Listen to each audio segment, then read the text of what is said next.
So I just thought I would get on here and show you what the van looked like before, because I think it can be kind of intimidating when you first get it. And it's like, how do I turn this into something that I can travel in?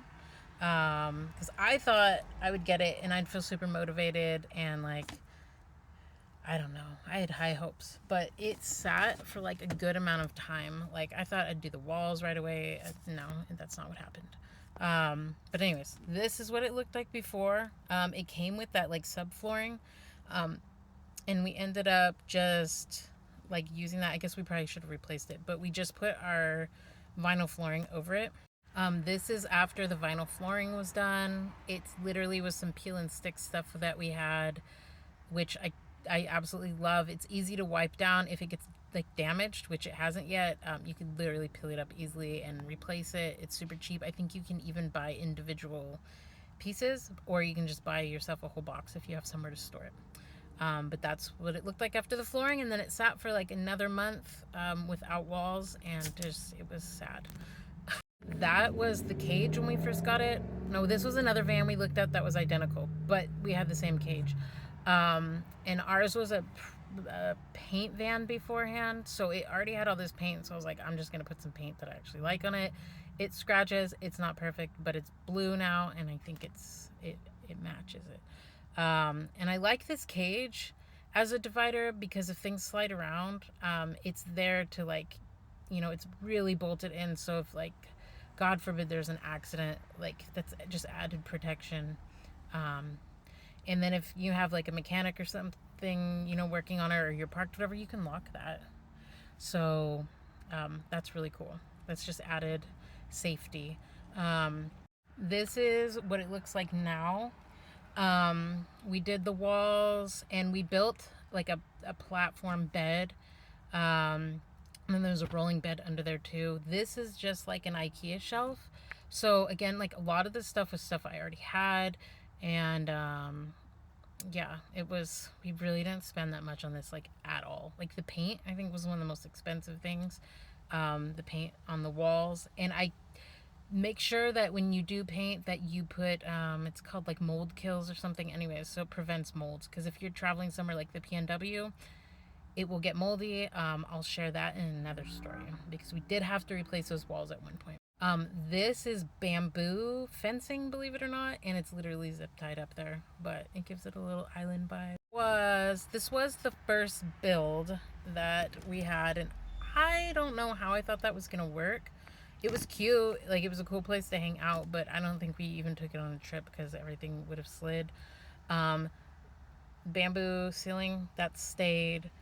That is literally like cotton fabric that I had, and we zip tied it up for the walls, which I guess is fine temporarily if you're not in a humid climate. Had we kept that when we traveled to more humid places, I guarantee it would have molded. We did replace the walls with actual walls. That was initially, yeah, futon and a fancy little coffee table. There was like no storage in this. I don't know how I thought that was going to work, but it was fun working on it. This is another view of that first build.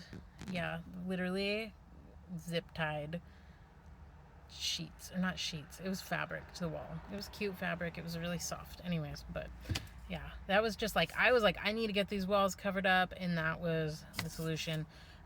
There's a curtain rod there, with a curtain and some baskets. That build did not last long. Yeah, but yeah, that's what it looks like now. It's not perfect, but it's perfect for now. There's still a lot of other stuff we want to do, but it's cozy, and I love hanging out on it, in it, especially like on rainy days. And yeah, that's it. I think you probably, if you're at this video, you've seen the video of the inside, but that's what it looks like now. And I want to say that most of the builds, including the stuff that we already had, if you were to buy it all from like maybe 500, it was a really cheap build. I think it's something anybody can do, if you have access to tools.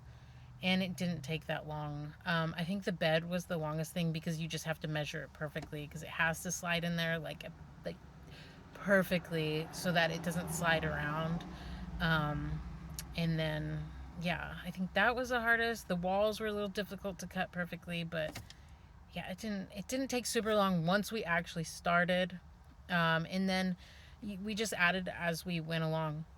I cannot recommend that enough. Rather than doing like a really expensive build right away, because as you travel, you're gonna find like, hey, I don't really like where like this storage is at, or I don't like the position of the bed, or whatever. You're gonna figure out what works for you as you go along. And if you have a really expensive build, you might feel like hesitant to change it and actually make it yours because you spent so much on it. So in my opinion, I would recommend just doing a cheap build, and then improving it as you go along and as you figure out what works best for you. But yeah, so that is what it looks like. But yeah, I still would like more storage, but yeah, that's it. And okay, bye.